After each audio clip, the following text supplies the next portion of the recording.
বিসমিল্লাহির রহমানির রহিম। বিসমিল্লাহিররহমানিররহিম। হ্যাঁ, মাটি দাও, এখন মাটি দাও বাবা, মাটি দাও, গাছে করে মাটি দাও। আরেকবার হ্যাঁ, মাটি বাবা, দাও। দাও। হ্যাঁ, গাছে করে ঢেকে দাও। হ্যাঁ, আজকে তোমরা মামা ভাইটা মিলে কি করলে গাছ লাগালে না? হ্যাঁ। দুই ভাইগনা আর তিন মামা মিলে গাছ লাগানো হলো ইনশাআল্লাহ। বিপ্লব এবং সংহতি দিবস আজকে কালকে সবাই মিলে একটা গাছ লাগালো ইনশাআল্লাহ, কাঠবাদামের গাছ। কালকেই কাঠবাদাম ধরবে, সবাই এসে কাঠবাদাম ধরবে। ওরে বাবা কত সুন্দর, হ্যাঁ কত সুন্দর পরিচর্যা করতেছে মৌলানা সাহেব। হ্যাঁ, কি বাদাম ধরবো? কি ধরবো বাবা? কি বাদাম ধরবো? কাঠবাদাম ধরবো। কি কি ধরবো বাবা?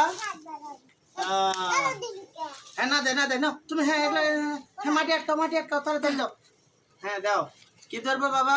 ছবি নিচাও। বিপ্লব এবং সংহতি দিবস উপলক্ষে আজকে এই যে কাঠবাদাম গাছটি লাগানো হলো 7 তারিখে ইনশাল্লাহ।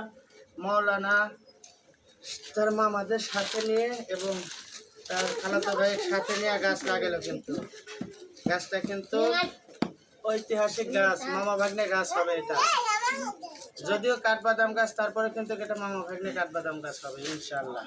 সবাই বেশি বেশি করে গাছ লাগাবেন। ভালো থাকবেন, সুস্থ থাকবেন। আল্লাহ হাফেজ।